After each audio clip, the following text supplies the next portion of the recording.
ಇಡೀ ರಾಜ್ಯದಲ್ಲಿ ಅಲ್ಪಸಂಖ್ಯಾತರಿಗೆ ಟಿಕೆಟ್ ಬರ್ಬೇಕಂತ ಎಲ್ಲ ಸಮುದಾಯದವರು ಹೇಳ್ತಾ ಇದ್ರು ಕೂಡ ಅದನ್ನು ಧಿಕ್ಕರಿಸಿ ನಿನ್ನೆ ಏನು ಹಬ್ಬದ ದಿನ ನಮ್ಗೆ ಒಂದು ಕರಾಳ ದಿನ ನಮ್ಗೆ ನಿನ್ನೆ ರಂಜಾನ್ ಹಬ್ಬ ನಮ್ಗೆ ಆ ದಿನ ಟಿಕೆಟ್ ಅನೌನ್ಸ್ ಮಾಡಿದ್ರು.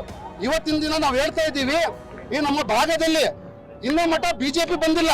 ಈಗ ನಮ್ಮ ಹುಡುಗರೆಲ್ಲ ಸೇರಿ ಬಿಜೆಪಿಗೆ ತರ್ತಾ ಇದ್ದಾರೆ. ಮುಂದಿನ ದಿನಗಳಲ್ಲಿ SDP PFI ಸ್ವಾತಂತ್ರ್ಯ ಅಭ್ಯರ್ಥಿಗೆ ಓಟ್ ಹಾಕ್ತಾರೆ ವಿನ ಕಾಂಗ್ರೆಸ್ ಪಕ್ಷಕ್ಕೆ ಓಟ್ ಹಾಕಲ್ಲ. ಇದು ಮುಂದಿನ 9ನೇ ತಾರೀಕಿಗೆ ಮತದಾನ ಮಾಡ್ಬೇಕಾದ್ರೆ ಹೋಗುವಂತೈತಿ. ಯಾಕಂದ್ರೆ ನಮ್ಮ ಏನ್ ಸಚಿವರಿದ್ದಾರೆ ಅವ್ರು ನೀವೇ ಮೀಡಿಯಾದವರು ಏನ್ ಬಂದ್ ಗಲಾಟೆ ಮಾಡಿದ್ರು ಅಂತ ಹೇಳಿದಾಗ ನಮ್ಮ ಪಕ್ಷದವ್ರು ಯಾರು ಅಲ್ಲ ಜನತಾ ದಳದವ್ರು ಬಂದು ಗಲಾಟೆ ಮಾಡಿದಾರೆ ಅಂತ ಹೇಳ್ತಾ ಇದ್ದಾರೆ. ಸ್ವಾಮಿ ನಿಮ್ಗೊಂದು ಮಾತು ಹೇಳ್ತೀನಿ, ಇದು ಜನತಾ ದಳ ಬಿಜೆಪಿ ಅಲ್ಲ, ನಮ್ಮ ಸಮಾಜದ ಪ್ರಶ್ನೆ. ಈಗ ಪ್ರತಿಯೊಂದು ಮತದಾರರು ಕೂಡ ಕಾಂಗ್ರೆಸ್ ಪಕ್ಷಕ್ಕೆ ವೋಟ್ ಹಾಕಲ್ಲ ಅಂತ ಹೇಳ್ತಾ ಇದ್ದೀವಿ ನಾವು. ಏನಪ್ಪ ಅಂತೀರಾ?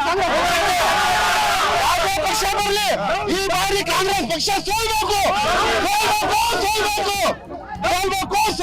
ಕಾಂಗ್ರೆಸ್ ಪಕ್ಷ ಸೋಲ್ಬೇಕು. ಸರ್, ಈಗ ನಾನು ಇನಾಯತ್ ಖಾನ್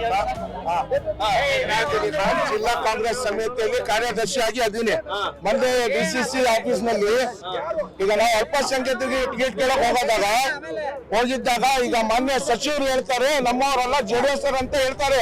ಸ್ವಾಮಿ ನೀವೇ ನನ್ಗೆ ಹಾರ ಶಾಲಾ ಲೆಟರ್ ಕೊಟ್ಟಿರೋದು ನನ್ನ ಹತ್ರ ಇದೆ, ಬೇಕಿದ್ರೆ ತೋರಿಸ್ತೀನಿ. ನೀವು ಯಾವ್ದಕ್ಕೆ ಮಾತಿಗೆ ಹೇಳ್ಬೇಡ್ರಿ. ಈ ಸಲ ಈಗ ನಮ್ಗೆ ಅಲ್ಪಸಂಖ್ಯಾತರಿಗೆ ಆಗಿರೋದು ಮೋಸ, ಇವು ಮೋಸನೇ ಆಗಿರೋದು. ನಾವು ಇಷ್ಟು ವರ್ಷ ದುಡ್ಕೊಂಡು ಬರ್ತಿದೀವಿ. ಎಲ್ಲ ಜಿಲ್ಲೆಯಲ್ಲಿ ಕೇಳಕತ್ತಾರೆ ಟಿಕೆಟ್ ಮುಸಲ್ಮಾನರಿಗೆ. ಇವ್ರ ದಳ ಹಣ ಬಲ ಎಲ್ಲ ತೋರಿಸಿ ಟಿಕೆಟ್ ತಂದಾರೆ. ಅವ್ರಿಗೆ ಪಕ್ಕ ಉತ್ತರ ಈ 26 ಚುನಾವಣೆಯಲ್ಲಿ ತೋರಿಸ್ತೀವಿ. 28ರಲ್ಲಿ ನೀವು ನೋಡ್ರಿ, ಯಾವುದೇ ಕಾರಣಕ್ಕೂ ಕಾಂಗ್ರೆಸ್ ಪಕ್ಷ ಬರಲ್ಲ. 28ಕ್ಕೆ